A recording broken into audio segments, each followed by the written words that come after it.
यार अहमद,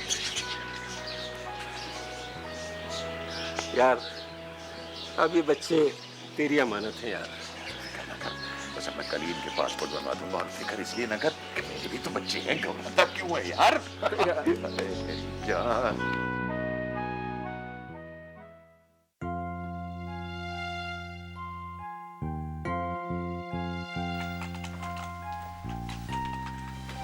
जी, एक फाइल मेरी भी ढूंढ दें।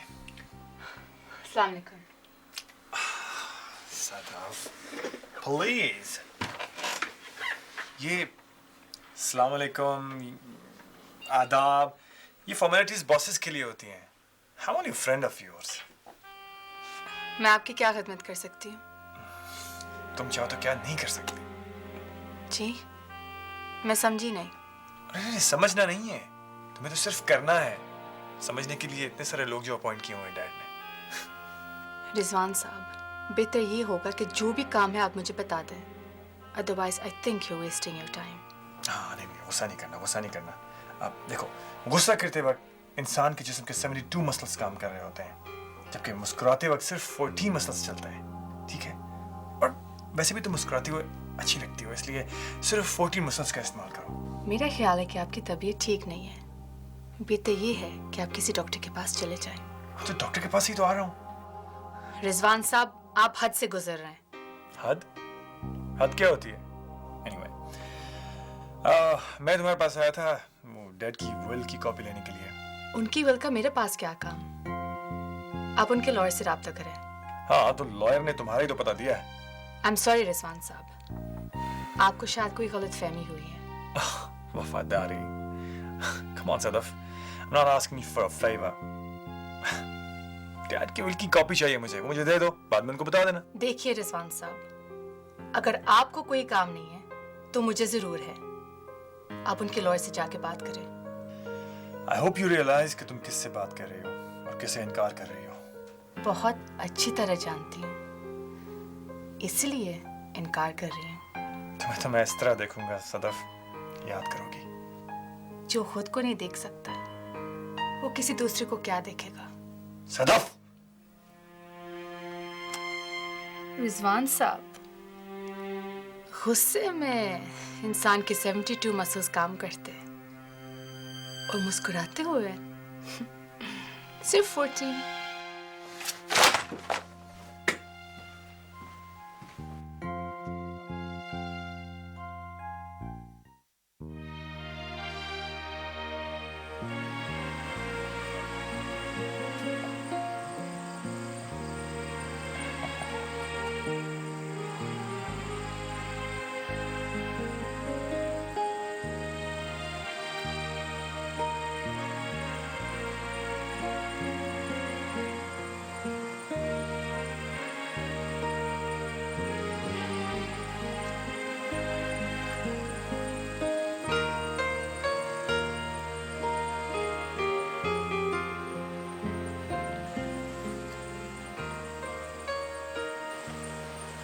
क्या पुत्र?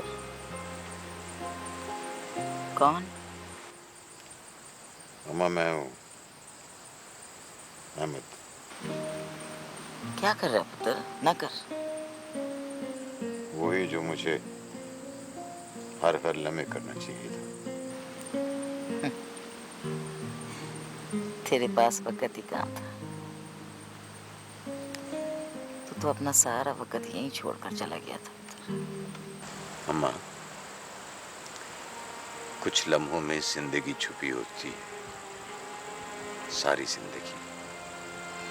ये लम्हे न छीन मुझसे। और कुछ जिंदगियां पुत्र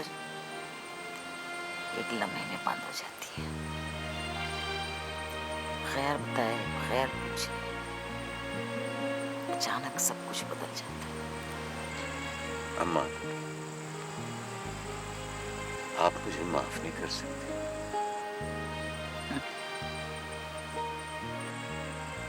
वाह पुत्र वाह, बाहर जाकर तो तू माँ की मोहब्बत भूल गया। कभी कोई सोच सकता है कि किसी की माँ उससे नाराज हो सकती है? माफी तो तब हो पुत्र जब कोई उससे नाराज हो। मैं तुझे थोड़ा ही रोती रही हूँ कोई। मैं तो बस अपनी कमनसीबी को रोती रही हूँ पुत्र। मुझसे बड़ा बदनसीब कौन होगा? आपने कभी इस सब्ज मौसम में सूखे हुए दरख्त देखे हैं?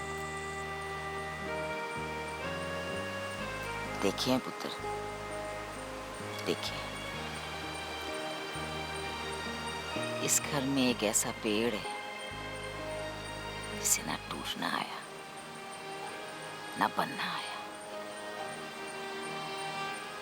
माँ बेटे को बाप का प्यार तो दे सकती है पुत्र,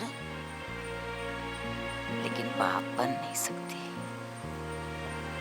वो जगह इसी तरह खाली रहती है।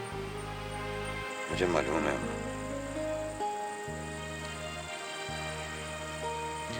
बाज दफा इंसान वापस आना भी चाह रहा होता है, पर दामत का एहसास इतना होता है कि उसका एक कदम भी नहीं उठता। पुत्र, अब वो तेरे सामने है। उसके सारे खाली दिन भर थे। वैसे अम्मा ये वकार है कहाँ?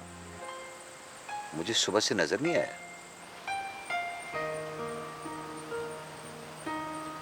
यही कहीं होगा। कब्रों की मट्टी चाटने से सिद्क तो नहीं मिलता मेरे बच्चे। चाहे तू थल की जलती रेत को हाथों से उड़ाता फिरे, चाहे तू अपने हाथों को कचकोल बना ले, सच की एक बूंद भी तेरे मुंह में नहीं गिरेगी। सच किसी को मिला है जो तुझे मिलेगा कमले? रांझा रांझा कर दीनी मैं आपे रांझा हुई। बच्चे, अपनी प्यास के साथ जिंदा रहना सीख। जिंदा रहना सीख अपनी प्यास के साथ।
वकार,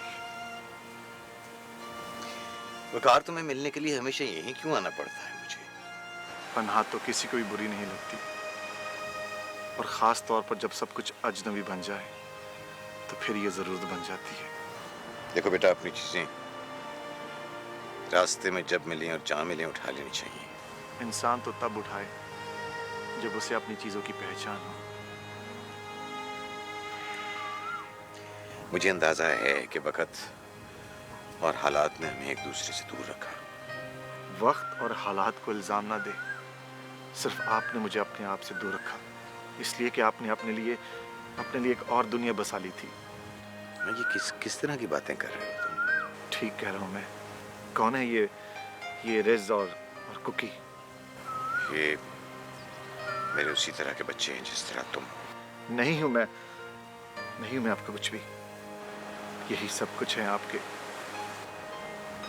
इनकी तरबियत के लिए आप इतनी दूर रिश्ता करने आए हैं। कभी एक दफा भी पलट कर पूछा आपने कि आपका एक बेटा यहाँ भी है, उसकी तरबियत कैसी हो रही है, वो जिंदा है या मर गया? भी कभी आपने सोचा? बेटा तुम तो उस हस्ती की तरबियत में थे जो मेरा नसीब था, लेकिन साय का एहसास ना हो तो धूप भी साय की तरह लगती है, लेकिन आपने आकर अंदर की जगह को और भी खाली कर दिया। बेटा वकार, जब शाखें पत्तों से भरने लगी तो खिज़ां को याद नहीं करना चाहिए। मैं तुम्हारी जिंदगी में कोई कमी नहीं रहने दूंगा, कोई भी कमी नहीं रहने दूंगा। आओ मेरे गले लग जाओ। उठो बेटा उठो।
बड़ा सोना मुंडा है लिया कहते।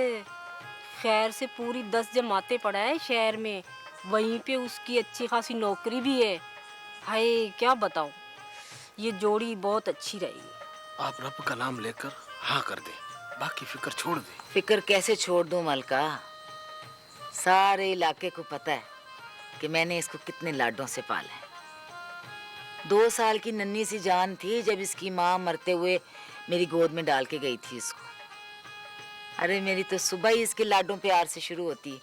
बड़ी अम्मा, शहनाज तो इस गांव के हर घर की बेटी है, हम सबको पता है आप इसके कितना नजदीक है। आप बिल्कुल बेफिक्र होकर हाँ कर दें। और क्या, कहाँ जाएगी? इस घर से उठ के इस घर चली जाएगी। अरे खुर्शीदान, लड़कियां दीवार के दूसरी तरफ ही हो चाहे, एक दफा अगर किसी का हाथ पकड़कर घर से चली जाए ना तो वो दीवार खुद ब खुद ऊंची हो जाती है। बच्चियां तो सबको प्यारी होती हैं बड़ी अम्मा, इस वजह से कोई उन्हें घर में तो बिठा नहीं सकता ना। मुझे थोड़ा वक्त दे मलका, मैं जरा शनाज से भी पूछूंगी। लो, शनाज से पूछने की क्या जरूरत है बड़ी अम्मा, अच्छे रिश्ते बार बार नहीं मिलते। मासी खुर्शैद, तू ऐसे कर मासी खुर्शैद, अपने बेटे का ब्याह कहीं और करा दे। क्यों उसे इंतजार कराती है? शनाज अंदर चलती है, इस तरह नहीं कहते। तू ठहर जा दादी, मैं भी तो देखूं इनका बेटा कितना बड़ा शहजादा है। हाँ हाय हाय, कैसी मुंह फट हो तुम। वैसे तो बड़ी मासूम होके फिरती हो पूरा दिन। मैं सिर्फ मुंह फट नहीं हूँ, कभी कभी हाथ वाथ भी चला लेती हूँ। और चुप कर शहनाज, अपनी जबान मुंह के अंदर रख। ओए मलका, जबान संभाल कर बात कर। हैं इस घर में शनाज से किसी ने ऊंची आवाज में बात नहीं की है। माफ करना बड़ी अम्मा, जो आपका मुंह है मैं चुप करके बैठा हूँ, वरना कसम से। ना क्या कर लेते तुम? हाँ बताओ तो सही मुझे, क्या कर लेते? और चुप कर शनाज, कितनी दफा मैं कहूँ, जबान बंद कर अपनी। तौबा तौबा, ये क्या दौर आ गया है। चल चल मलका उठ चल। बड़ा आया रिश्ता लेकर मलक साहब।